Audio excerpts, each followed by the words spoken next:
नमस्कार, मैं हूं जायरा। एपीएन के लोकप्रिय कानूनी प्रोग्राम लीगल हेल्पलाइन में आपका बहुत स्वागत है। इसमें हमारे कानूनी विशेषज्ञ रोजमर्रा की जिंदगी की समस्याओं से जुड़े कानूनी मसलों पर आपकी शंकाओं का समाधान करते हैं। आप भी इस प्रोग्राम से जुड़ सकते हैं और फोन करके कानूनी राय ले सकते हैं। आज हम आपको दहेज उत्पीड़न से जुड़ी समस्याओं पर कानूनी सलाह देंगे।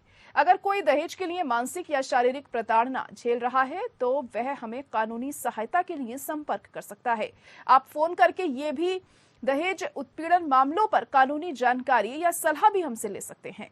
दहेज प्रथा से जुड़ा सबसे बुरा पहलू इसके लिए महिलाओं पर होने वाला अत्याचार है। दहेज उत्पीड़न के मामलों में दहेज के लालची परिवार या पति शादी के बाद लड़की को दहेज के लिए प्रताड़ित करते हैं। कई बार तो दहेज की मांग बार बार की जाती है और महिला को ससुराल में शारीरिक और मानसिक रूप से प्रताड़ित किया जाता है। यहाँ कई बार महिला की हत्या तक की बात भी सामने आती है और कई बार उन्हें प्रताड़ित कर आत्महत्या के लिए भी मजबूर कर दिया जाता है। एनसीआरबी के आंकड़ों के मुताबिक भारत में दहेज उत्पीड़न के चलते करीब हर घंटे एक महिला की मौत होती है। सरकारी आंकड़ों के मुताबिक 2019 में महिलाओं के खिलाफ जो अपराध किए गए उनमें से 30% अपराध पति या ससुराल वालों द्वारा महिला प्रताड़ना के मामले हैं। दहेज महिलाओं को प्रताड़ित करने का एक मुख्य कारण है। दहेज की मांग करना ही नहीं, उस मांग को पूरा करना भी अपराध की श्रेणी में आता है। 1961 में बनाए गए दहेज प्रतिषेध अधिनियम के तहत दहेज लेने और देने की प्रक्रिया में सम्मिलित अपराधी को कड़ी सजाओं का प्रावधान है। इसके तहत पीड़ित परिवार से कोई भी व्यक्ति शिकायत दर्ज करवा सकता है। तो ये तो थी कुछ बुनियादी जानकारी। दहेज उत्पीड़न कानून की ज्यादा जानकारी देंगे हमारी आज की कानूनी विशेषज्ञ अधिवक्ता बबीता झा जी। अगर इस मसले पर कोई सवाल है तो आप फोन करके राय ले सकते हैं। हमारा फोन नंबर है 0120-612-7937। इसके अलावा आप 0120-612-7938 भी डायल कर सकते हैं। तो दहेज प्रताड़ना से जुड़ी कानूनी जानकारी आज हम आपको देने जा रहे हैं। अगर आप भी इस मसले को लेकर कुछ पूछना चाहते हैं, अगर आप दहेज से प्रताड़ित हो रहे हैं या आपका कोई जानने वाला इस समस्या से जूझ रहा है तो भी आप हमें कॉल कर सकते हैं। और इसको लेकर अगर आप कुछ भी जानना चाहते हैं तो आप हमें कॉल करके जानकारी ले सकते हैं। और हमारी अधिवक्ता बबीता झा जी भी इस वक्त जुड़ चुकी हैं हमारे साथ। बबीता जी, बहुत स्वागत है आपका हमारे इस खास प्रोग्राम में। और सबसे पहले यही जानना चाहेंगे कि दहेज प्रताड़ना को कानूनी तौर पर कैसे परिभाषित किया जाता है? जिसे हम दहेज प्रताड़ना कहते हैं, एक्चुअली दहेज से संबंधित जो भी प्रॉब्लम है उसे 3 कानून डील करता है मेन रूप से। एक कानून तो हो गया दहेज प्रोहिबिशन डाउरी प्रोहिबिशन एक्ट 1961 जी। दूसरा जो सबसे ज्यादा चर्चा में रहता है वो है 498A IPC और तीसरा है 304B। ये आत्महत्या के लिए उकसाने के लिए डाउरी डेथ के लिए है। ये उकसाने हत्या 304B तो है डाउरी डेथ।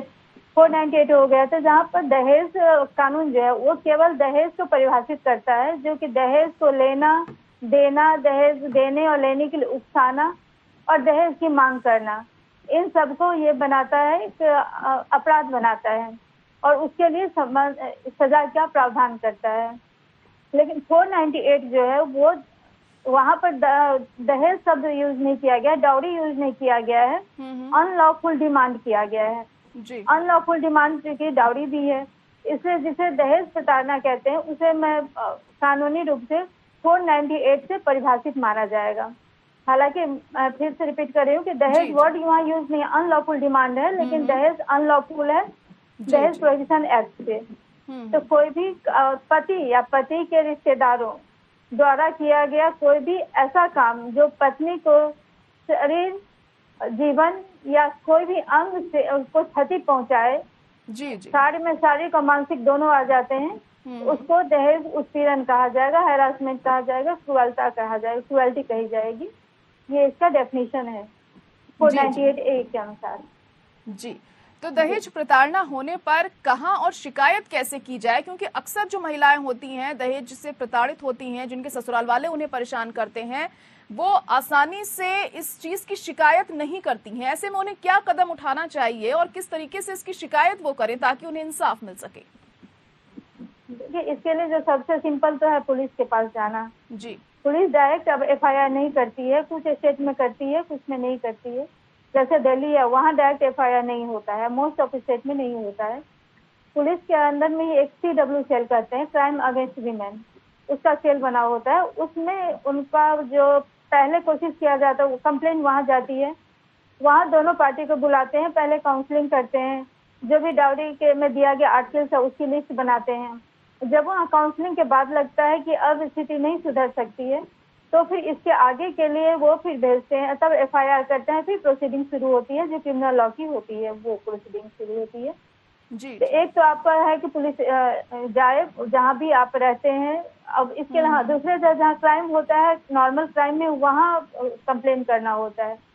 लेकिन विमेन से रिलेटेड इस एक्ट में आपको इस क्राइम में अब जहाँ रहती हैं वहाँ पर कंप्लेन फाइल कर सकती हैं। तो वहाँ पर कंप्लेन फाइल कीजिए, वहाँ के थाने में जाके नहीं होता है तो ऊपर के पुलिस ऑफिसर वहाँ जा सकती हैं। आप अपने स्टेट के या नेशनल विमेन कमीशन में भी जा सकती हैं। विमेन हेल्प लाइन है, वो है, उसका भी यूज कर सकती हैं। इवन की डायरेक्ट कोर्ट में भी फाइल कर सकती है। तो आपके पास इतने सारे ऑप्शन हैं। बाद आप सिर्फ वहाँ जाकर अपनी कंप्लेंट दे दीजिए, फिर जहाँ वो होगा वो भेजेंगे। लेकिन सबसे बड़ी बात है कि आजकल तो आप घर बैठे मेल से भी कर सकते हैं, जैसे विमेन कमीशन वगैरह में, वहाँ भी भेज सकते हैं, आप बाय पोस्ट भी भेज सकते हैं। पुलिस में तो है ही, इसलिए डरने या घबराने की कोई बात नहीं है। आप डायरेक्ट वहाँ अप्रोच पे कीजिए, तो फिर एक्शन जरूर होगा। जी जी। बबीता जी, सेक्शन 498A क्या है और 498A के तहत सजा का क्या प्रावधान है? 498A जो है वो है क्रुएल्टी को, क्रूरता को डिफाइन करता है, उसके लिए पनिशमेंट बताता है। लेकिन क्रूरता अलग टाइप की क्रूरता जो कि विमेन के पर की जाती है और उसके हस्बैंड या उसके रिलेटिव द्वारा की जाती है जी। इसके लिए सजा तो 3 साल तक है और जुर्माना भी है। लेकिन ये इसमें सबसे जो इम्पोर्टेंट चीज है कि अगर जैसा हमने देखा कि पहले भी मैंने बताया कि दहेज के लिए लेना और देना तो अपराध था, लेकिन लेने देने के बाद, शादी के बाद अगर उसके लिए कुछ महिलाओं को प्रताड़ित किया जाता है, मैरिड वुमेन को, या उसके लिए कुछ भी क्रूरल्टी की जाती है उस पर, प्रताड़ना के बहुत सारे रूप हो सकते हैं, जैसे कि उसे खाना नहीं देना, उसके घर में बंद कर देना, फैमिली वालों से मिलने नहीं देना, बच्चे से अलग कर देना, उसे लेकर मार पिटाई जो भी होती है, सब कुछ इसमें क्रूरल्टी में आ जाएगा। क्रूरल्टी में मानसिक और शारीरिक दोनों तरह की हिंसा इंक्लूड है। तो इसलिए ऐसी क्रूरता को डील करने के लिए हमारे पास कोई कानून नहीं था। 61 में दहेज प्रोहिबिशन एक्ट बनने के बाद भी इस 83 में आईपीसी जो इंडियन पिनल कोड है उसमें अमेंड करके फिर उसमें क्रूएल्टी को जोड़ा गया है। तो 498 में 3 चीजें इंक्लूड होती है। पहले, मैरिड विमेन हो, मीन्स अगर कोई लिव इन रिलेशन में है या शादी नहीं हुई है, शादी से पहले दहेज की बात है, उसके लिए झगड़ा भी हो रहा है, मारपीट हो रही है, लेकिन शादी नहीं हुई या सगाई हुई है, वो इसमें इंक्लूड नहीं हो सकता है। तो फर्स्ट कंडीशन है कि मैरिड वुमेन होनी चाहिए। जी जी। हाँ, लेकिन हस्बैंड ये नहीं ले सकता है डिफेंस कि हाँ मेरी शादी एज पर लॉ नहीं है या इलीगल नहीं, वैलिड नहीं है, इस टाइप का डिफेंस नहीं ले सकता है। जी। आपने एक बार शादी कर ली है, प्रिज्यूम कर लिया गया आप हस्बैंड हो, इसमें आते हो। सेकंड है कि ये जो क्रूएल्टी होनी चाहिए, ऐसी क्रूएल्टी जो उसके लिंब लाइफ को अफेक्ट करे। और तीसरी चीज ये है, इसमें इम्पोर्टेंट है कि हस्बैंड और उसके रिलेटिव द्वारा, रिलेटिव जो है लीगली 3 टाइप के रिलेटिव माने जाते हैं, ब्लड रिलेशन, मैरिज से रिलेशन और थर्ड एडॉप्शन से रिलेशन। यानी कि अगर उस घर में रहने वाले जो भी सास, ननद, जिठानी, देवरानी सभी रिलेटिव हो जाते हैं हस्बैंड के, उनको इस केस में लाया जा सकता है, उन पर केस किया जा सकता है। लेकिन सपोज कि हस्बैंड का कोई गर्लफ्रेंड है, एक्स्ट्रा मैटर अफेयर है, शादी नहीं हुई है लेकिन वो घर में रह रही है जी। या कोई फ्रेंड है या कोई भी ऐसी रिलेशन जो रिलेशन में नहीं है लेकिन घर में रह रही है या रह रहा है, मेल फीमेल दोनों इंक्लूड होगा। जी जी। वो अगर इसमें उसको इस 498 में तहत उस पर केस नहीं किया जा सकता है। जी जी। तो ये 3 चीजें जहाँ जरूरी है, क्रूएल्टी, हस्बैंड या उसके रिलेटिव और मैरिड विमेन पर एक्शन हो, तो उस कंडीशन में उस पर क्रिमिनल केस चलेगा, 3 साल तक की सजा हो सकती है। अगर ज्यादा है तो फिर दूसरे एक्ट हैं, लेकिन इस एक्ट में 3 साल तक की सजा है। जी जी, जैसे कि आपने बताया इस एक्ट में शादी से पहले अगर कोई दहेज मांग रहा है तो इसमें सजा नहीं होती है। और तो ऐसे में क्या करना चाहिए? अगर शादी से पहले कोई दहेज मांग रहा है तो किस तरीके से कार्रवाई हो सकती है? उसमें क्या कुछ प्रावधान दिया गया है? जी, शादी से पहले जो दहेज मांगा जा रहा है वो सेक्शन उसमें आएगा, डाउरी प्रोहिबिशन एक्ट में आएगा 1961 में। उसमें जो है कि दहेज मांगना 3 टाइम में उसमें स्पेशली मेंशन किया गया है, at the time of marriage, before marriage और आफ्टर मैरिज। आफ्टर मैरिज में कोई टाइम नहीं मेंशन किया गया है, एनी टाइम आफ्टर मैरिज। किसी ओकेजन पे मान लीजिए कुछ जगह में जैसे कि गौना का प्रोविजन है और भी छोटे मोटे ये फंक्शन होते रहते हैं, उस फंक्शन में मांगे, कई बार बेबी होने पर भी दिया जाता है। अगर उस समय भी मांग रहा है शादी के बाद तो फिर इसमें इंक्लूड हो सकता है। तो ये तीनों ही सेक्शन में है। और हाँ, उसमें जो स्पेशल बात है 461 के एक्ट में वो है कि केवल दहेज लेना और देना ही अपराध नहीं है, दहेज की मांग करना भी अपराध है जी। सेक्शन 2 दहेज को डिफाइन करता है। तो जहाँ पर लेन और देन हो रही है वो तो अपराध है ही, सेक्शन इसकी मांग करना और इसकी मांग के लिए उकसाना। सपोज यहाँ पर कई रिलेटिव होते हैं, वो जो मिडल मैन होते हैं, इसके एक्ट में वो भी इंक्लूड हो जाएंगे। इसलिए अगर पहले शादी से पहले हैं तो भी 40 इसमें होगा। यहाँ भी 3 साल तक, 5 साल तक की अब हो गई है और 15,000 तक का जुर्माना इसमें दिया जा सकता है। बबीता जी, अगला सवाल आपसे ये जानना चाहेंगे कि डाउरी प्रोहिबिशन ऑफिसर कौन होता है, उसकी क्या जिम्मेदारियां होती हैं, इन्हें कांटेक्ट कैसे कर सकते हैं जरूरत पड़ने पर? जी, जो दहेज अधिनियम 61 है उसके अनुसार राज्य का जो सोशल वेलफेयर ऑफिसर होता है, सबसे मेन अफसर जो होता है वो कहलाता है दहेज अधिकारी होता है वो। जी जी।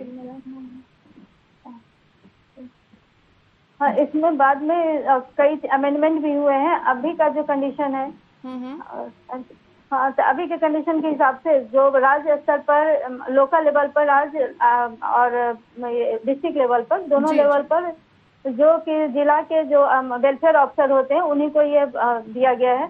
और इसमें डिमांड भी किया गया है, महिला आयोग ने ये डिमांड किया है इसकी तरफ से, जो डोमेस्टिक वायलेंस एक्ट में जो प्रोटेक्शन ऑफिसर होता है उसको दहेज ऑफिसर का कार्यभार देने के लिए महिला आयोग से सिफारिश आई थी 2010 में। तो कुछ स्टेट ने ये अलाउ कर दिया है। जो दहेज अधिनियम में कई बार वो पुलिस ऑफिसर ही होती हैं, फीमेल होती है, पुलिस ऑफिसर होती है, उसको ये स्पेशल पावर दिया जाता है कि वो दहेज के खिलाफ जो केसेज हैं उस पर सुनवाई करे और उसके देखे कि प्राइमरी सोसाइटी वो डिसाइड करती है कि ये सही है या नहीं, जो आरोप लगाए गए हैं वो सही है। चलिए ठीक है बबीता जी, आप बने रहिए हमारे साथ। अपने दर्शकों को एक बार फिर से बता देते हैं, याद दिला देते हैं कि अगर आपका कोई भी सवाल है दहेज प्रताड़ना से जुड़ा हुआ तो आप हमें कॉल कर सकते हैं। फोन नंबर हमारा आपके टीवी स्क्रीन पर लगातार फ्लैश हो रहा है, जो कि है 0120-612-7937। इसके अलावा आप 0120-612-7938 भी डायल कर सकते हैं। दहेज प्रताड़ना को लेकर अगर आप कुछ भी पूछना चाहते हैं, जानना चाहते हैं, अगर खुद भी इस चीज से आप दो चार हो रहे हैं तो भी जानकारी ले सकते हैं। बबीता जी बनी हुई हमारे साथ लगातार आपके सवालों का जवाब देने के लिए। बबीता जी, अगला आपसे सवाल ये जानना चाहूंगी कि एक दहेज का जो केस होता है लड़ने में औसतन कितना वक्त लग जाता है इसमें? जी, इसके लिए अलग से कोई टाइम नहीं फ्रेम किया गया है। तो जो हमारा लीगल सिस्टम में है, जितना टाइम लेता है कोर्ट पर, जितनी टाइम डिपेंडेंसी होती है, पेंडेंसी के हिसाब से उस कोर्ट में टाइम लगता है। 7-8 साल भी लग सकते हैं, ज्यादा भी लग सकते हैं, कई बार कम भी लग सकते हैं। तो इसका कोई फिक्स नहीं है, लेकिन एवरेज जो ऐसा कोई डेटा नहीं है, लेकिन क्रिमिनल केस में एवरेज जो है 7-8 साल लगता है। और एक कॉलर इस वक्त हमारे साथ जुड़ चुके हैं, विजेंद्र बाली से जुड़ गए हैं। विजेंद्र, अपना सवाल पूछ सकते हैं। हाँ मैडम, मैं ये निवेदन कर रहा था कि जो ये संचालक मंडल सदस्य में तो हम जीत चुके हैं निर्विरोध जी। हाँ, अब ये पोलिंग होगी हमारे 19 को, तो इसमें कोई एनजीओ में, दूसरी एनजीओ में कोई जॉब करता है वो अध्यक्ष उपाध्यक्ष का चुनाव लड़ सकता है कि नहीं लड़ सकता है? विजेंद्र जी, हमारे आज के मुद्दे से जुड़ा आपका सवाल नहीं है, लेकिन बबीता जी आप इनको जवाब देना चाहेंगी तो दे सकती हैं। ये तो शायद चुनाव से हमारा मुद्दा आज का डाउरी है, दहेज, उससे संबंधित तो आप नहीं कुछ कर रहे हैं ना जी। लेकिन आपका क्वेश्चन मैं समझ नहीं ठीक पाई। है, बहुत शुक्रिया विजेंद्र हमारे साथ जुड़ने के लिए। और हम आपको एक बार फिर से बता दें कि दहेज प्रताड़ना को लेकर अगर आप पूछना चाहते हैं तभी आप हमें कॉल कर सकते हैं। बबीता जी आप अपनी बात रख सकती हैं। किस संबंध में? जी सर ने अभी जो पूछा है कि वो जी आपसे हम जानना चाह रहे थे कितना वक्त लग सकता है जब एक केस चल रहा होता है दहेज को लेकर। तो कई बार कम वक्त भी लगता है, कई बार ज्यादा भी लगता है, लेकिन औसतन अगर बात की जाए तो कितने समय में ये जो केस है इसे सॉल्व किया जाता है? ये एक्चुअली अगर ये डिपेंड करता है कि हमारे पास जो एविडेंस है और विटनेसेस के नंबर कितने हैं। जी कई बार विटनेसेस भी होते हैं, बहुत ज्यादा होते हैं, तो फिर उनको क्रॉस करना पड़ता है, बहस करने में टाइम लंबा खिंच जाता है। तो जब इसमें इतनी पार्टीज होती है तो प्रैक्टिकली जो है तो टाइम लग जाता है, 7-8 साल इजीली लग जाता है इस टाइप के केस में। हालांकि कोर्ट बार बार इस टाइप के केस को, मैट्रिमोनियल केस को जल्दी डिसाइड करने के लिए कहती है, लेकिन इसमें टाइम लग जाता है ज्यादा। चलिए ठीक है, एक और कॉलर इस वक्त हमारे साथ अशोक जुड़ चुके हैं लखनऊ से। अशोक अपना सवाल पूछ सकते हैं, क्या जानना चाहेंगे आप? हाँ, मेरा सवाल यह है कि मेरे बेटे का 498 का केस चल रहा है, 9 साल हो गए हैं और 9 साल के बाद 4 साल पहले उसने पीड़िता ने बयान दे दिए हैं हमारे फेवर में कि ना कोई दहेज मांगा ना कोई मारा पीटी की जी। और हमारा जो है एक्स पार्टी डाइवर्स भी हो चुका है। लेकिन उसने पीडब्ल्यू बयान भी दे दिए हैं, लेकिन 4 साल हो गए हैं बयान दिए हुए, उसका अगला गवाह नहीं आ रहा है और ना ही मुकदमा बादनी पीड़िता आ रही है। तो ये कोर्ट हमारा केस बंद नहीं कर रही है, हम लगातार कोर्ट जा रहे हैं, ये कैसे बंद होगा केस? हाँ, कोर्ट को पास मैं इसका जो नेचर है 498 का वो नॉन कंपाउंडेबल है, यानी कि दोनों इसको आंध्र प्रदेश छोड़कर आंध्र प्रदेश ने इसको कंपाउंडेबल बना दिया है, लेकिन और जितने आप लखनऊ से है ना? जी लखनऊ से। हाँ, तो वहाँ पर आप कंपाउंडेबल नहीं है। कंपाउंडेबल और नॉन कंपाउंडेबल में डिफरेंस ये होता है, जो कंपाउंडेबल है वो दोनों पार्टी मिलके सेटलमेंट कर लेते हैं, कोर्ट के पास जाते हैं, कोर्ट इस केस को खत्म कर देती है या पार्टी विड्रॉ कर लेती है। नॉन कंपाउंडेबल में कोर्ट को भी ये पावर नहीं है। तो जनरली होता है क्या है, दोनों पार्टी इसको कंप्रोमाइज कर लेते हैं आउट ऑफ कोर्ट और इसको हाई कोर्ट में ले जाकर क्वेश्चन करवाते हैं। हाई कोर्ट का इनहेरेंट पावर होता है कि वो FIR क्वेश्चन कर सके। तो आपके पास आप लोग इस कोर्ट में जी। हमारा सवाल ये है कि वो पार्टी आई ना रही, 4 साल हो गए, उसने पीडब्ल्यू बयान दे दिए हमारे फेवर में। आप बयान जो दिए थे कहाँ, हाई कोर्ट में दिए थे या जिस कोर्ट में चल रहा उस कोर्ट में दिए थे? अगर इस कोर्ट में दिए थे तो उस कोर्ट में नहीं खत्म होगा। इसका तरीका यही है कि आप फाइल कीजिए क्वेश्चन का पिटीशन हाई कोर्ट में, हाई कोर्ट से नोटिस जाएगा। अब देखिए डिवोर्स हो गया, हो सकता है उन्होंने शादी कर ली हो, अपने लाइफ में बिजी हो गई हो, कोर्ट में उनको बयान देकर निश्चिंत हो गई होंगी, लेकिन आपका काम है कि इसको FIR को क्वेश्चन करवाइए। जब तक क्वेश्चन नहीं करेंगे केस चलता रहेगा, आप नहीं जाएंगे तो नोटिस आएगा आपको क्वेश्चन करवाना होगा, तभी FIR खत्म होगी। और ये हाई कोर्ट कर सकता है। आपका जो जिस कोर्ट में केस चल रहा है वहाँ नहीं खत्म होगा ये केस। जी, तो इन्हें हाई कोर्ट का रुख करना चाहिए बबीता जी अब अपने मामले को सुलझाने के लिए। चलिए ठीक है, उम्मीद है इन्हें इसको बेलेबल और कंपाउंडेबल बनाने की मांग की जा रही है कि 498 को अमेंड कर दिया जाए कि प्रैक्टिकली ये मुश्किल हो रहा है और मिसयूज किया जा रहा है। इसका मिसयूज भी ज्यादा चर्चा में रहता है। चलिए ठीक है, उम्मीद है जवाब मिल गया होगा अशोक जी को। एक और कॉलर इस वक्त AK मदान जुड़ गए हमारे साथ। AK मदान जी आप क्या पूछना चाहते हैं, सवाल अपना पूछ सकते हैं। मैम जी, मेरी एज 70 ईयर्स ओल्ड है और मैंने काफी यानी कि मेरे केसेस देखे हैं जहाँ पे डिस्प्यूट कोई और होता है दोनों के बीच में, बट एडवोकेट उनको इंसिस्ट करता है कि आपका केस हम 498 और 490 जो भी है में डाल देते हैं, इसको उसमें फंसा दिया जाएगा लड़के को। तो जबकि डिस्प्यूट बिटवीन दोनों फैमिली के बीच में कुछ और होता है, ना तो उनको फैमिली के मेंबर्स तंग करते हैं, ना कुछ रॉयल्टी होती है, ना कोई दहेज की डिमांड होती है, बट एडवोकेट इंसिस्ट करके उनको इन्वॉल्व करते हैं और ये केस डाल देते हैं, जिससे आपने अभी देखा, मैं देख रहा हूँ कि 10-10 साल लग जाते हैं और वो लटक जाता है और हरासमेंट टू द वाइफ होता है। और जबकि उनका डिस्प्यूट डाइवोर्स या किसी और पर्पस जो फैमिली में डिस्प्यूट है मैरिज के बाद, आपस में किसी और कारण से होता है। चलिए ठीक है, आप ये जानना चाह रहे हैं ना कि मामला कुछ और होता है लेकिन फिर भी दहेज के मामले में फंसा दिया जाता है, क्या जवाब देना चाहेंगे बबीता जी? मिसयूज की बात कर रहे हैं और आप जो बात कर रहे हैं ये जितने भी बार बार कई कोर्ट ने भी कहा, इवन कि सुप्रीम कोर्ट ने इस पर टिप्पणी की है और गाइडलाइन भी जारी किया है इस पर जी। तो मिसयूज की बातें हैं, इसका मैं दो कारण करती हूँ जो एडवोकेट इसमें इंक्लूड करते हैं। रीजन ये है कि फर्स्ट रीजन तो है कि वाइफ को कई बार होता है कि जो कुछ पर्सनल मैटर होता है, कई बार घरेलू झगड़े होते हैं, रीजन कुछ और भी हो सकता है, टेम्परामेंटल डिफरेंसेस होते हैं, तो वो हस्बैंड और उसके फैमिली मेंबर को से एक तरह से रिवेंज लेना चाहती है, देना चाहती है, तो इसमें वो इसका मिसयूज करती है। ऐसे मामले आए हैं और ये कोर्ट भी इसको एक्नॉलेज करता है। इवन कि सुप्रीम कोर्ट ने इसके लिए एक केस में वर्ड यूज किया है लीगल टेररिज्म, मतलब इतना भयंकर वर्ड यूज किया गया है कि लोगों को लॉ का डर दिखा के अगर किसी को मिसयूज करते हैं, ब्लैकमेल करते हैं। दूसरा रीजन ये है कि कई बार पार्टी चाहती है कि डिवोर्स ले ले, उससे छुटकारा चाहती है, लेकिन उसके पास अगर डिवोर्स ले रही है, हाँ मैं ये भी इसमें ऐड करना चाहूंगी कि जैसे ये दहेज जो एक्ट है, जो कानून है जी, वो सभी इस पर धर्म पे लागू होता है, ये पर्सनल लॉ नहीं है, यूनिफॉर्मली सब पर लागू होता है। और दहेज में केवल मेहर इंक्लूड नहीं है जो मुस्लिम समुदाय में मान्य है, अदरवाइज दहेज सभी के लिए मना है। लेकिन जैसे कि हिंदू मैरिज एक्ट है, वहाँ पर किसी को डिवोर्स चाहिए, डिवोर्स के लिए ग्राउंड चाहिए, प्रूव करना पड़ेगा, लेकिन कोई ऐसा ग्राउंड है जो प्रूव नहीं कर सकती है या किसी भी रीजन से वो हस्बैंड के साथ नहीं रहना चाहती, डिवोर्स लेना चाहती है, हस्बैंड उसको इजिली देगा नहीं या वो पैसा लेके छुटकारा चाहती है, तो उस कंडीशन में वो क्या करती है कि ये झूठे केस लगाती है।